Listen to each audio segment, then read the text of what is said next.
To Egypt now. There have been more clashes there during a second day of protests against the country's president. Yesterday, 4 people were killed, hundreds more arrested as the biggest street demonstrations seen for 25 years descended into violence in several cities. Sky's Foreign Affairs editor Tim Marshall reports now from the capital, Cairo.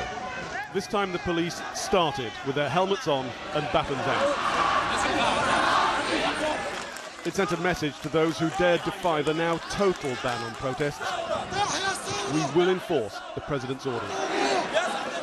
This is the small journalist demonstration. It's banned, but they're going ahead anyway, and they're chanting for people to join them. And crucially, already dozens of members of the public have joined in. They're chanting anti-Mubarak slogans.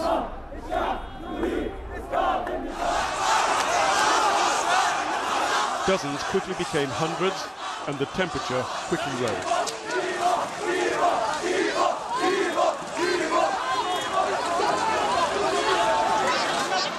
The baton charges provoked chants of injustice and down with Hosni Mubarak. That brought the top brass out,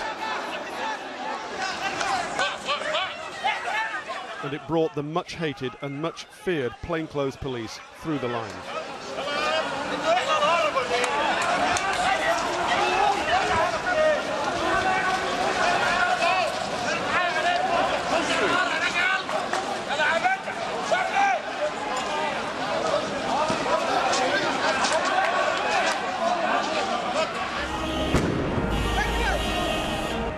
Similar scenes were happening in several locations in the capital and other towns.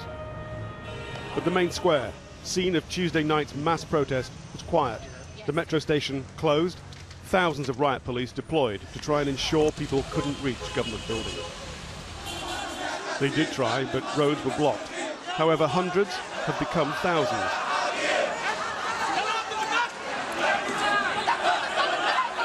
This woman's anger at repression, unemployment and corruption echoed across the Arab world's most populous nation.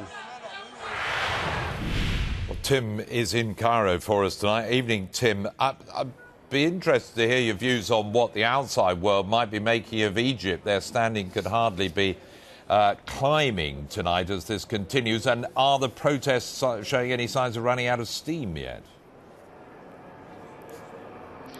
They're not, but they haven't been as widespread today because they've been better controlled, although it's very important to remember Cairo is not Egypt.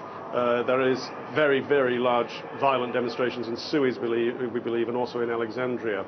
As far as the outside world is concerned, I think there's 3 ways of looking at it. One, an awful lot of the progressive countries will be looking at this with some trepidation because I do not believe this government would throw in the towel as easily as it was thrown in Tunisia.